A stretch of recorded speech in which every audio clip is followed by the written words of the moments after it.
Hello, this is a video demo of beta version 3.7 of the AI Code Monitor tool. In the current release, we have implemented a few customer-centric features, which I'm going to show you. Start with, we have done some simple improvements to enhance the user experience on these tools. For example, number one is implementing this Favicon so that you've got multiple browsers open. Then you can very easily see that this is the Sema logo and this is the AI Code Monitor tool browser.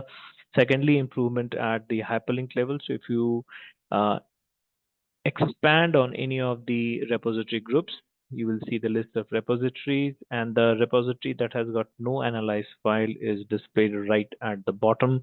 It is not clickable, and the GenAI and not GenAI percentages are shown as not applicable, just helping you visualize where you don't need to take any action over here.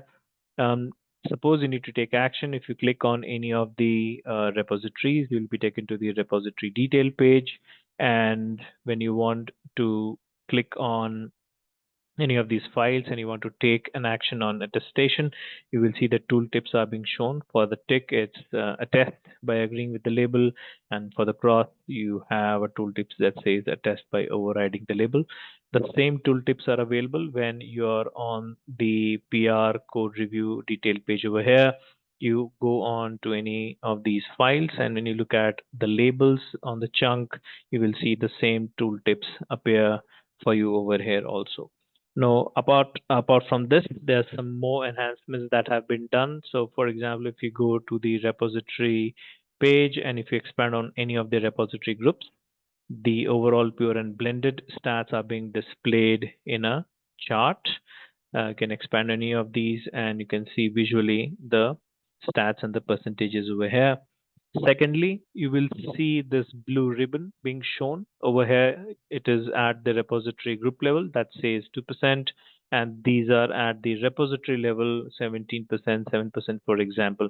Now, what is this? This is the percentage of the number of lines that have been attested divided by the number of lines that can be attested, just because we know that not all code is attestable yet. So this is the percentage of attestation at repository level, and this is attestation percentage at a repository group level.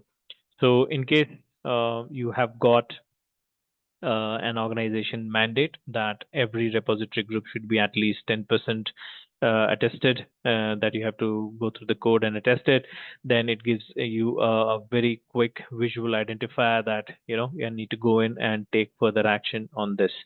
And when you want to do and take some actions, you can click on any of these repositories. For example, you click over here, you are taken to the repository detail page, and based on the filters that you have selected, you will see the counts are now being shown next to these files. So for example, if you just wanted to focus on PureAI and you want to see, where it is, I want to go and look at the PureAI chunks and probably attest it. So I'll click on this because it showed one. I can go and take action. And supposedly, if you want to just look at just the blended ones, you select that and you see how the counts are changed. And this is the identifier that there are two chunks which are labeled as blended. You click on that and you can see over here, you can review the code and do the attestation. The similar functionality is available also at the PR scan detail page over here. So based on the label that you select, you see all the files are expanded by default at this PR level, and you just see only one file has got the chunk that is labeled as PureAI. Makes it easy for you to browse through the file based on the labels and then take action of either attestation over here or just look at the code. So these are the changes that have been done so far on the AI Code Monitor tool. As always, under the hood, we have made further improvements in accuracy, including more varied human data in the training set. Hope you enjoyed this video. Please share any feedback that you have for us, and I'm looking forward to share further enhancements on the AI Code Monitor tool in the next video. So stay tuned.